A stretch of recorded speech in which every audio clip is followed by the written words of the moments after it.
എല്ലാ public സ്കൂളുകളിലെയും class മുറികളിൽ 10 കൽപ്പനകൾ പ്രദർശിപ്പിക്കാനുള്ള ബിൽ പാസാക്കി ടെക്സസ് സെനറ്റ്. പൊതുവിദ്യാഭ്യാസ മേഖലയിലേക്ക് വിശ്വാസം തിരികെ കൊണ്ടുവരുവാനുള്ള ടെക്സസിൻ്റെ സമീപ വർഷങ്ങളിലെ നീക്കത്തിൻ്റെ പ്രതിഫലനമാണ് പുതിയ നിയമനിർമ്മാണമെന്ന് വിലയിരുത്തപ്പെടുന്നു. എവിടെ നിന്ന് നോക്കിയാലും കാണാവുന്ന വലിപ്പത്തിൽ ക്ലാസ് മുറികളിൽ 10 കൽപ്പനകൾ ഇംഗ്ലീഷിൽ പ്രദർശിപ്പിക്കണമെന്നതാണ് സെനറ്റിൻ്റെ തീരുമാനം. ബില്ലിൽ നൽകിയിരിക്കുന്ന ഭാഷയല്ലാതെ മറ്റൊരു വാചകവും പോസ്റ്ററിൽ ഉൾപ്പെടുത്താൻ പാടില്ലെന്നും സമാനമായ മറ്റു പോസ്റ്ററുകൾ പ്രദർശിപ്പിക്കരുതെന്നും നിയമത്തിലുണ്ട്. 10 കൽപ്പനകൾ യുണൈറ്റഡ് സ്റ്റേറ്റ്സിൻ്റെ നീതിന്യായ വിദ്യാഭ്യാസ സംവിധാനങ്ങളുടെ അടിത്തറയുടെ ഭാഗമാണെന്നും അവ പ്രദർശിപ്പിക്കണമെന്നും ബില്ലിനെ പിന്തുണയ്ക്കുന്നവർ അഭിപ്രായപ്പെട്ടു. പൊതുവിദ്യാലയങ്ങൾക്ക് പ്രാർത്ഥിക്കാനും ബൈബിൾ വായിക്കാനും അനുവദിക്കുന്ന ബില്ലും ടെക്സസിൽ നിലവിലുണ്ട്.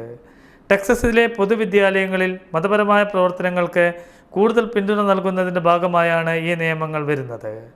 അതുവഴി വിദ്യാർത്ഥികൾക്കും അധ്യാപകർക്കും തങ്ങളുടെ വിശ്വാസം സ്വാതന്ത്ര്യത്തോടെ പ്രകടിപ്പിക്കാൻ അവസരം ലഭിക്കും. ക്ലാസ് മുറികളിൽ 10 കൽപ്പനകൾ പോസ്റ്റ് ചെയ്യണമെന്ന് ആവശ്യപ്പെടുന്ന സമാനമായ നിയമനിർമ്മാണം ലൂസിയാനയും അർക്കൻസാസും നേരത്തെ പാസാക്കിയിട്ടുണ്ട്.